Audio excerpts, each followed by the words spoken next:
జాతీయవాద జర్నలిజానికి అసలైన వేదిక నేషనలిస్ట్ హబ్ ని సబ్స్క్రైబ్ చేసుకోండి. నోటిఫికేషన్స్ కోసం బెల్ ఐకాన్ పై క్లిక్ చేయండి. మాధవీలత గారి గురించి ఒక చిన్న ఇంట్రొడక్షన్ నేను ఇవ్వాలనుకుంటున్నాను. వారు విరించి హాస్పిటల్స్, మనందరికీ తెలుసు, విరించి హాస్పిటల్స్ చైర్పర్సన్గా ఉన్నారు. వారు ఆ ఛానల్ని హాస్పిటల్స్ని అద్భుతంగా నడిపిస్తూ ఉన్నారు. యాక్చువల్లీ మోర్ దాన్ దట్, వారు ఒక వ్యాపారవేత్తగానో లేకపోతే ఇంకా చెప్పాలంటే ఒక మహిళగా అందరికీ లీడర్షిప్ రోల్స్లో ఉంటూ అందరినీ ఇన్స్పైర్ చేయడం ఒక లెక్క అయితే, ఆధ్యాత్మికంగా సోషల్ ఇష్యూస్ విషయంలో చాలా క్లారిటీ ఉన్నటువంటి వ్యక్తి. సోషల్ ఇష్యూస్ అని ఎందుకంటున్నానంటే, చాలా వరకు మనకు కింద స్థాయిలో, క్షేత్రస్థాయిలో జరుగుతున్నటువంటి అనేక విషయాల పట్ల చాలామందికి పెద్దవాళ్ళకి అవగాహన ఉండదు అనుకుంటారు.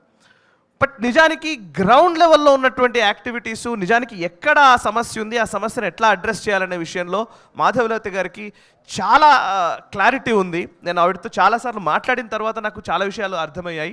అండ్ నేను ఒక ఇంటర్వ్యూ చేసిన తర్వాత ఇప్పుడు అన్ని ఎక్కడ చూసినా కూడా వారే కనబడుతూ ఉన్నారు. అంటే నేను ఇంటర్వ్యూ చేసిన రోజుకు నేను పరిచయం చేస్తూ మాధవీలత గారు ఇలా ఇలా అని చెప్తున్నాను, కానీ ఈరోజు నేను చెప్తే నువ్వేంట్రా నువ్వు చెప్పేది అనే పరిస్థితికి వచ్చాను అనుకోండి, అది వేరే విషయం. సో మాధవీలత గారు, ఎక్కడ చూసినా మీరే కనబడుతున్నారు. ఎక్కడున్నా కూడా మీరు మాట్లాడుతున్నాయి అన్నీ వైరల్ అవుతూ ఉన్నాయి.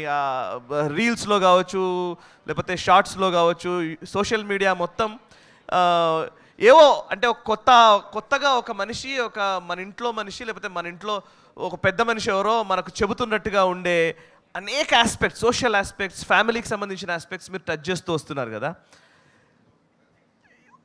ఫస్ట్ ఒక పర్సనల్గా నేను మిమ్మల్ని అడగాలనుకున్నది, సోషల్ లైఫ్లో చాలా ఛాలెంజెస్ ఉంటాయి. ఇవన్నీ ఏం ఫేస్ చేస్తావు నువ్వు అసలు అనవసరంగా?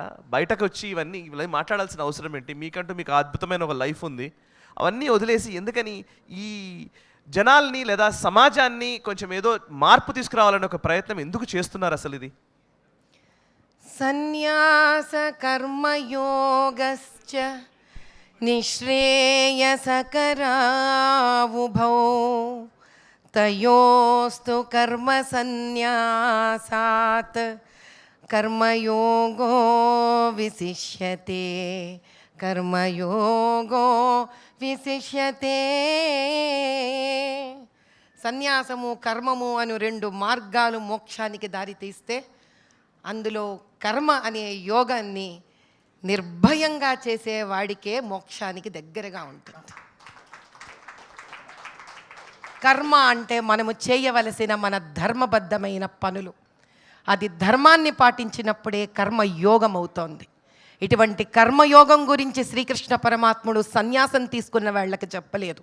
యుద్ధరంగంలో యుద్ధం చెయ్యాలా వద్దానని సందిగ్ధంలో ఉన్న అర్జునుడికి మాత్రమే చెప్పాడు.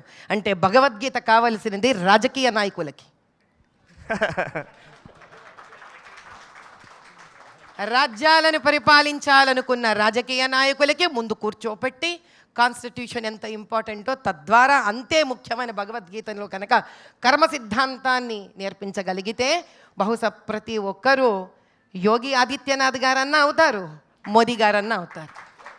ఈ మధ్యలో వేలాడుతున్న జాతులన్నీ నిర్మూలించబడతాయి. ఓకే, సో అటువంటి కర్మను నేను బాల్యం నుంచి, పేదరికం నుంచి, అర్ధనారీశ్వర తత్వమైన వివాహానంతరం ఒక ధనికుల జీవితం వరకు చూశాను. కాబట్టి కర్మను ఎక్కడ మర్చిపోలేదు. అటువంటి కర్మను యోగ మార్గంలో తీసుకెళ్లాలనే భావనతోటి ప్రజల మధ్యలోకి వచ్చాను. మొన్న మధ్యనే మా రిలేటివ్స్ ఇంట్లో ఎక్కడో కూర్చొని మాట్లాడుతూ ఉంటే మీ గురించే టాపిక్ వచ్చిందండి. అంటే మిమ్మల్ని ఏంటంటే, వాళ్ళ ఇంట్లో పిల్లలు మాట వినట్లేదు, బట్టల విషయంలోనో వాళ్ళ అంటే ఈ మధ్యకాలంలో మోడ్రన్ స్టూడెంట్స్ పెరిగిపోయారు కదా, మోడ్రన్ యూత్ పెరిగిపోయింది కదా, వినట్లేదు అని అంటే మీ వీడియోలు చూపించి మాట్లాడిస్తున్నారు. పాపం పిల్లలు మిమ్మల్ని తిట్టుకుంటున్నారు కూడా. ఇట్లాంటి ఎక్స్పీరియన్సెస్, అంటే వస్త్రధారణ ఇలా ఉండాలి, అలా ఉండాలి. ఒకరోజు చూడండి, ఈవిడ చెప్తోంది, మాధవీలత గారు చెప్తున్నారు చూడండి అని చెప్తున్న పేరెంట్స్ని నేను చూశాను.